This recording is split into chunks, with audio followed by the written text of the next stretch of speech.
মহাভারত ১ মহাভারত সকল ভক্তই পূজা করা দেই মুক্তি মাতারও নারায়ণ অংশ সহজ অসমিয়া অনুবাদ প্রকাশ করিবলই চেষ্টা করিছ ভগানর আশীর্বাদ লাভ করিব বিচরা সকল ভক্তই ভক্তিরে পাঠ করিব লাগে জিসকলে সংস্কৃত জানে মহাভারত আরম্ভণীতে শান্তি পারত্র পড়া ৩৩৪ অধ্যায়েরও পড়া এই অংশটো পরি ভগান বেদ ব্যাস্র প্রসাদ বাক্য শুনিলে উপকৃত ব পারে যুধিষ্ঠিরে ভীষ্মাচার্যকে এই প্রশ্ন শুধিলে যদি কোনোবাই সিদ্ধি লাভ করিব বিচারে তেন্তে তেও গৃহস্থ হওক ব্রহ্মচারী হওক বক্তা হওক বা সন্ন্যাসী হওক কোন দেতাক পূজা করিব লাগে কারো যোগেদি তপস্বী হয়ে চিয়ন্তন স্বর্গ লাভ করে উচ্চ পদবী থাকা ব্যক্তিয়ে কারো যোগেদি ধন সম্পত্তি লাভ করে দে পূর্বপুরুষত কেনেকই নৈবেদ্য আগবরাব লাগে মুক্ত ব্যক্তিরও অস্থাকি সেই জগতলই ঘুরি নাহিবলই কি করা উচিত দেতারও ঈশ্বর কোন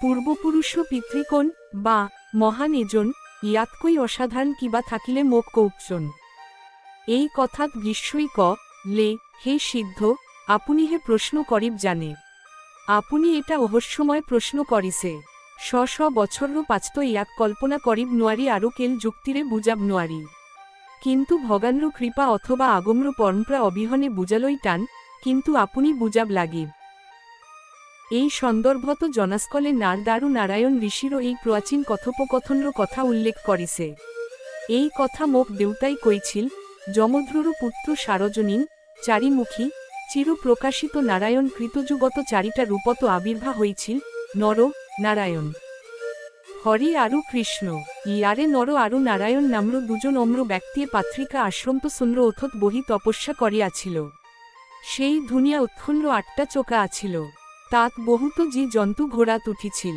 আদিম মানুহ আরু সম্র জগত্র মালিক দুজনেই তপস্যার দ্বারা দুর্বল হয়ে পড়েছিল তেওলোক্র শরীরর প্রতিটো স্নায়ু কপি উঠিল আনকি দেতাসকলেও তেওলোকক ভয় করেছিল কারণ তপস্যারও পরা অহা শোভাময়তারও বাবে তেওলোকে কেল প্রয়োজনর ওচটে আবির্ভাব হয়েছিল তেওলোক্র অন্তর্র বিবেক্র দ্বারা অনুপ্রাণিত হই মহামেরুর পরা বিমানেরে উড়া মারি কন্দমদনর ওচত অতন করে নেন দুজনে অনুশীলন করি থাকতে তেও অতি খর্ধকই সেই মহান সত্তাবর্ণ বাসস্থান ভাদারি আশ্রম পালে গই তেতিয়া তেও আগ্রহী হই উঠিল এইটুই সর্বোচ্চ স্থান সকল জগত্র আধার দে অসুর গন্ধর কিন্নার মহারাজ এই সকল বড় জগৎ ইয়াতেই আছে এ সময় তো এক হই থাকা এই মূর্তিটোক ধর্ম বংশ নরনারায়ণ কৃষ্ণ হরি ইত্যাদি প্রচার্য বাবে চারি প্রকারত বিভক্ত করা হয়েছিল তেতিয়ালইকে কৃষ্ণ আরু হরি কিবা কার্ণত আনক ওবাত আছিল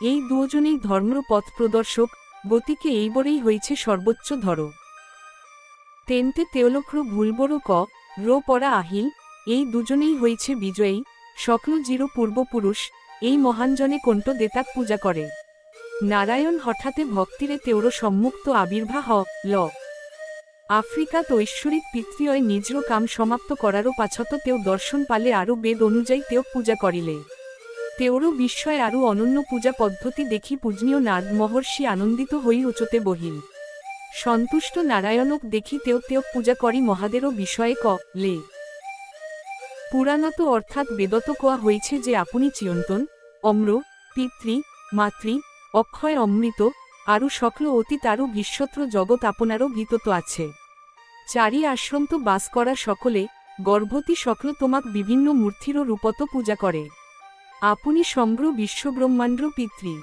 মাতৃ আরু চিয়ন্তন গুরু সে হে কোনটো আমি না জানো হে সৌভাগ্যান আপনি কাক পূজা করে আমাক কৌক ভগানে লে হে ব্রহ্মা এইটো আমারও চিয়ন্তন অবশ্য এইটো অবর্ণনীয় হে ভক্তস্কল মই তোমালোক তেনে কুয়াই সূক্ষ্ম নিরাকার অস্পষ্ট নিত্য ইন্দ্রিয় আরও বস্তুবিহীন সৃষ্টি ইয়াক জিরো আত্মা আরু জগত্র জ্ঞানী বলি কোয়া হয় ই ত্রিগুণ প্রকৃতিরও বিপরীত আরু ইয়াক পুরুষ বলি গণ্য করা হয় হে পরমাত্মা ইয়ারও পরাই উৎপন্ন হয় ত্রিগুণ অস্পষ্ট হওয়ারও বাবে সেই অস্পষ্ট সভাটো আমারও উৎস হিচাপে জানি লোক ঈশ্বর কর্তব্য ব্রহ্ম রুদ্র মনু দক্ষ ভৃগু ধর তপস যম মরিচি অঙ্গিরা অত্রি পুলস্য পুলহ ক্রু বশিষ্ঠ পরমেষ্ঠি বিষান্তনু, সোম, কর্তম,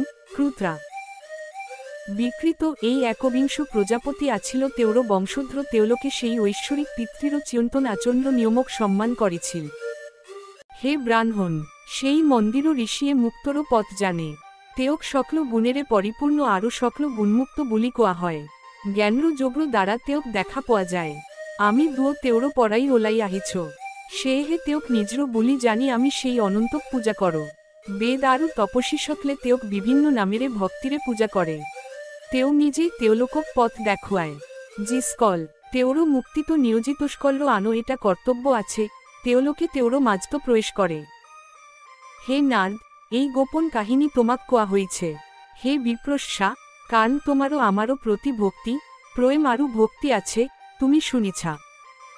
পঞ্চরাত্র শাস্ত্র উৎপত্তি। ভীষ্মই নাদ্র কাহিনী আগবরাই লই ল পুরুষ শ্রেষ্ঠ নারায়ণে জগত্র কল্যাণর আশ্রয়স্থল পুরুষ শ্রেষ্ঠর বিষয়ে এই দরে কইছিল, তুমি যে অর্থ উত্থানর কান আপনি ধর্মগত আবির্ভাব হওয়া চারিটা রূপত সৃষ্টি করিছে, এতিয়া আপনারও প্রকৃত রূপ চালই ওলাইছ। হে জগত্র প্রভু, মই অনবতে গুরু আরও মহানজন্র শেয়া করিয়াছ। মই আনো এজন্র গোপন কথা প্রকাশ করা মানুহ নহয়। মই অনবতে বেদ অধ্যয়ন করিয়াছ। মই সন্ন্যাসী, কেতিয়াও নাস্তিক হওয়ারও অভিনয় করা নাই। বেদত কোয়ারও দরে মই শত্রু আরও বন্ধুরও সমান, পানি, ভ্রি, পেট আরও ওপরও শরীরর চারিটা অঙ্গ রক্ষা করি। মই সদায় সেই সত্য ঈশ্বর নারায়ণর অচত আত্মসমর্পণ করো। সদায় নিজকে অকলসিয়া অনুভব করো আরও কেল তেওকে কামনা করো। মই পরে আছো, এই বিশেষ উপায়রে আভ্যন্তরীণ পবিত্রতা লাভ করা সেই অসীম ঈশ্বর মই কিয়ে জানিবলই অক্ষম। ব্রহ্মারও পুত্র আরও ধর্মর চিয়ন্তন রক্ষক নারায়ণর কথা শুনি মই নিয়ম অনুশ্রী তেওক প্রণাম করি লো বহুত ভালো জোয়া আরও আহক। তেওরও আজ্ঞা স্বীকারও করি ব্রহ্মারও পুত্র নারদে সেই মহান নারায়ণক প্রণাম করি মহাযোগ শক্তিরে আকাশ্র মাঝেরে উড়ি গই লগে লগে মেরু পর্বত পাই অদৃশ্য হই ল সেই পরত্র শিল্র শিখত কিছু সময় নির্জন হই থাকিল ঋষি। উত্তর ও পশ্চিম দিশলই চাইতেও দেখিলে ওপত উল্লেখ করা আশ্রিত দৃশ্যট গাখির মহাসাগর উত্তর দিশত ভেলুটা নাম্র এটা বৃহৎ দ্বীপ। জনাস্কলে কয়ে যে এই মেরু পরততকই 30,000 যোজনক। বগা অম্র ইন্দ্রিয়বিহীন খাদ্যবিহীন গতিবিহীন আরও অতি সুগন্ধি নির্গত করা এনে সত্তা আছে জিস্কল সম্পূর্ণরূপে পাপ্র পরা মুক্ত। পাপিরও চকুকো আলোকিত করা এক উজ্জ্বলতা আছে, হীরারও দরে কঠিন হাড়ে গঠিত সমান বহল আরও উচ্চতা। ঐশ্বরিক অঙ্গ আছে, অতিশয় শক্তি আছে, মুড়ো ছাতিরও দরে ডার্র দরে মাতো আছে, আরও রেখারে সজোয়া হাত গ্রী সমান। 60টা বগা দাঁত আরও 8টা জিভা থাকে। সূর্যরও দরে আরও সারজনীন্ভ বলই লে কলাপুরুষক দ্রিবলই আরও আঘাত করিবলই সক্ষম। ব্রহ্মাণ্ড সৃষ্টিরও কান, তেওরও পরা সকল জগৎ ওলাইছে, বেদ ধরো। শান্তিরীয় ঋষি আরও সকল দেতা আছে, তেওলোকে সকল কাম্র কান ভগানক ভক্তিরে ধ্যান করে। তেতিয়া যুধিষ্ঠিরে ভীষ্মক শুধিলে, সেই বগা দ্বীপত বসবাস করা লোকসকলে কেনেকই চেতনা হেরুয়ালে, কেনেকই ভোকাতুর আরও নিশ্চল হই পড়িল, তেওলোকর ভাগ্য কি। হে ভার্ত, এই পৃথিবীত কেনেধন্য মানুহ মুক্ত হয়, তেওলোকর বৈশিষ্ট্য এই বগা দ্বীপত বাস করা লোকসকলর বৈশিষ্ট্য। সে হে মোরো সন্দেহ দূর করা, কান মোরো এই বিষয় তো বড় আগ্রহ আছে। আপনি সেইজন নহয়নে সকল আধ্যাত্মিক কাহিনীত কোনে অভিনয় করে, আমি তোমারও আশ্রয় লও। তেতিয়া ভীষ্মই লে হে ওজা, এই কাহিনীটো বহুত দীঘল, মই মোরো পিতৃরও পড়া শুনিছ। ইয়ারও মূল কথা মই আপনাক এই কাহিনীটো মোরো পিতৃরও প্রশ্ন উত্তর তো নান শুনিয়ে কইছিল, মই আগতেও তাতেই শুনিছিল। উপরিসারও নাম্র এজন ওজা আছিল, তেও ইন্দ্ররও বন্ধু আরও নারায়ণর ভক্ত হিচাপে বিখ্যাত আছিল। তেও সদায় ভক্ত আরও ভক্তি আছিল। তেওরও পিতৃয় নারায়ণে দিয়া বার্থারও জরিয়তে রাজ্য লাভ করেছিল সকল জিরো প্রতি তেও আছিল দেতা আরম্ভণী মধ্য জগৎ আরও অমত্তর সৃষ্টিকর্তা তেও আছিল এজন প্রকৃত ভক্ত।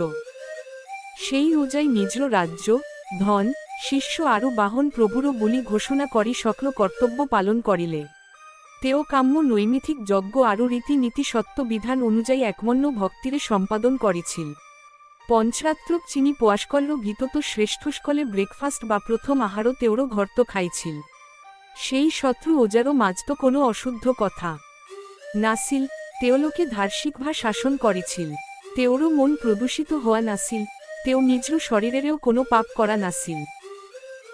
মেরু পরতত থোকা চারিখন বেদ্র ভিতত শ্রেষ্ঠ বেদখন চিত্রশিখণ্ডী নাম্র এজন ঋষিয়ে সংকলন করেছিল। সেই 7 মুখ্র পরাই উদ্ভ হ ল অনন্য বিশ্বধর মরিচি, অত্রি, অঙ্গিরা, পুলস্য, বুলুদা, করতু, প্রল বশিষ্ঠ এই বড় হয়েছে চিত্রশিখণ্ডী। এই 7টা হয়েছে প্রকৃতি। স্বয়ম্ভু অষ্টম, তেও সম্ভ্র পৃথিবীরও মালিক। তেওরও পরাই বেদ্র উৎপত্তি হয়েছিল। তেও আছিল অতীত বড়মান আরু বৃষত্র চক্রবড় জানিছিল এজন ভক্ত অটল আরু নিয়ন্ত্রিত ঋষি। তেও আছিল সত্য ধর্ম্র সাধক। এইটই শ্রেষ্ঠ, এইটই ব্রহ্ম, এইটই সর্বোচ্চ কল্যাণ। আরু তারও পিছত তেও বেদ রচনা করেছিল। ইয়াত ধরো আরু তারও পিছত মুক্তিরও আকাঙ্ক্ষাক বুঝা হয়েছে। তেও স্বর্গ আরু পৃথিবীত বিভিন্ন ধর্মীয় আরু নৈতিক নীতিরও প্রস্তাব দিছিল। ঋষিস্কল্য সইতে তপস্যারও জরিয়তে শ্রীহরি আরু শ্রী নারায়ণক হাজারো হাজারো ঐশ্বরিক পূজা করারও পিছত দেই সরস্বতীয়। নারায়ণর নির্দেশ অনুযায়ী সকল জগত্র উপকার্য আকাঙ্ক্ষারে ঋষিস্কল্য মাঝত প্রবেশ করে। তারও পাছত তপস্যা জনা দিমুক্তই প্রথমে শব্দ অর্থ আরু উদ্দেশ্যরও অনুকূল এই ধ্বনিরও অভ্যাস করেছিল। ত ঋষিস্কলে প্রথমে ওম ধ্বনিরও শুভ সভারও আধার্ত উপযুক্ত বেদ জপ করেছিল। তাতেই করুণাম ভগানর আবির্ভাব হয়েছিল। অদম্য দেহ্র ভগানে সেই ঋষিস্কলক দেখি আনন্দিত হই লে কোটি কোটি শ্লোক থোকা এই বেদ আপনালোকে রচনা করেছেনে। ইয়ারও দ্বারাই জগত্র সকল নিয়ম ঘোষণা করা হয়েছে। এই বেদ ঋগ্বেদ, যজুর্বেদ, সামবেদ আরু অথর্ববেদ অনুযায়ী। ইয়ারও উৎপত্তি আরও সামৃত। যেনেকই মোর কৃপাত জন্মগ্রহণ করা ব্রহ্ম স্পষ্ট, যেনেকই রুদ্ররও দ্বারা জন্ম হয়। মোর ক্রোধ স্পষ্ট, হে কম্পন বুদ্ধি। এই বেদ্র পড়া তেওরও সৃষ্টি। আপনি রচনা করা এই বেদখন সকল বেদ্র ভিতত আটাইতকই গুরুত্বপূর্ণ। ইয়াক সর্বোচ্চ বলি গণ্য করা হয়। ইয়ারও অর্থ আরও গুণ আছে। ইয়াক এটা ভালো গোপনীয়তা বলি গণ্য করা হয়। আপনি ইয়ারও উদ্ভাগ ইয়ারও মানুহ বসুর্ক রাজকৌশলেরে মহান বলি গণ্য করা সেই ওজারও মৃত্যু লে এই চিয়ন্তন বিজ্ঞান এক আভ্যন্তরীণ সম্পদ হই পড়ি। চাওক মই তোমাক এই সকল বড় কইছ। এই কথা কই অদৃশ্য পুরুষোত্তমে ঋষিস্কলক এরি কোনোবা দিশত ল ইয়ারও পিছত সেই ঋষিবিলাক জগত্র চিন্তাবিদ সকলে সকল ধর্ম্র উৎপত্তিস্থল চিয়ন্তন বেদ প্রচারও করিলে। প্রথম কল্পনারও আরম্ভণীতে বৃহস্পতিরও জন্ম হয়। এই বেদ আরু সংঘ বেদকে দৃঢ় উপনিষদ সমূহ বৃহস্পতিরও দিনা প্রতিষ্ঠা করি তপস্যা করারও সিদ্ধান্ত লই সম্ব্র জগত্র রক্ষক আরু সকল ধর্ম্র প্রতিষ্ঠাপক সেই ঋষিস্কলে নিজর বাছি লোয়া ঠাইলই ল মহাভারত 2 আগমন।